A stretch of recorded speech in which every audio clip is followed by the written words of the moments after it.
তোমার মন খারাপ কেন?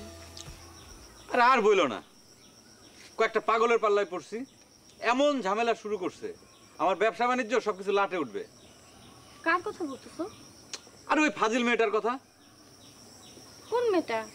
আরে ওই দিন ওই যে মিস্টার বাবার সাথে আসলো না যে মেয়েটা। তুমি না বললে ওইটা তোমার ভাবি হয়? আমার ভাবি হয়তো, আমার ভাবি তো খুব ভালো মানুষ, মানে ভীষণ ভালো মানুষ।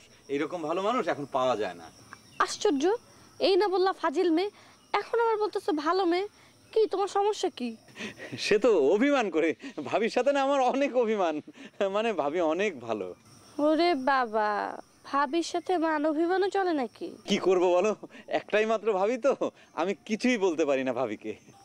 ও এই ব্যাপার। হ্যাঁ, আমার ভাই আমার ভাবি এদের নিয়েই তো আমার সোনার সংসার। খালি ভাই ভাবির কথা ভাবলে হইব? নিজের সংসারের কথা ভাবতে হইব না? আর আমার সংসার।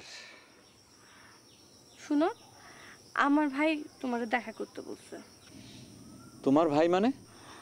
আমার ভাই মানে আমার বড় ভাই তোমারে দেখা করতে বলছে। কেন? কেন দেখা করতে বলছে তা তো জানি না, তবে একটা জরুরি দরকার। না না, তোমার ভাইয়ের সাথে দেখা করার কি দরকার আছে, তুমিই তো আছো। ঠিক আছে, ভাইয়ের সাথে দেখা না হলে আমার মামার সাথে দেখা হবে। কোন মামা? লোকাল থানার ওসি। কি বলছো? তোমার মামার সাথে দেখা করার দরকার কি? তোমার ভাইয়া দেখা করতে চেয়েছে, দেখা করব, অসুবিধা কি? এই তো লক্ষ্মী ছেলে, আমার কথা শুনবা, জীবনে অনেক উন্নতি করবা, অনেক দূরে যাবা। আমরা যা দেখেছি সেই স্বপ্ন পূরণ হবে। ভাইয়া আসলে আমাদের মনের কথা ঠিক মতো বুঝবে। ঠিক আছে, ঠিক আছে, হ্যাঁ হ্যাঁ ঠিক আছে।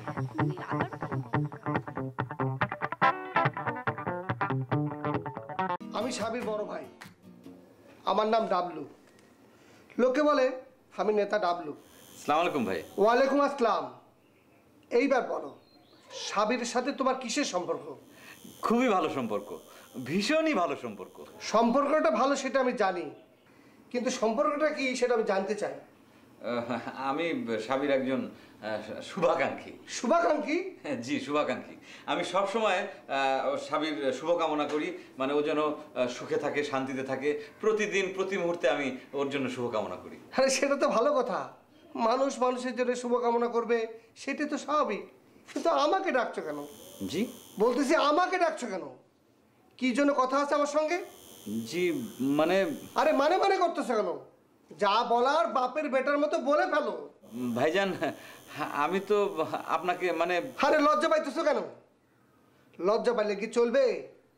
বিয়ে শাদী সকল মানুষের জীবনেই আছে, তাতে লজ্জা কি? না মানে ভাইয়া বিশ্বাস করেন। আরে কি বিশ্বাস করব? আমি তো জানি তোমার বয়স আমারও তো গেছে, তাই না? না মানে ভাই, বুঝছি তো, তোমাদের জন্য দোয়া রইল। আসি।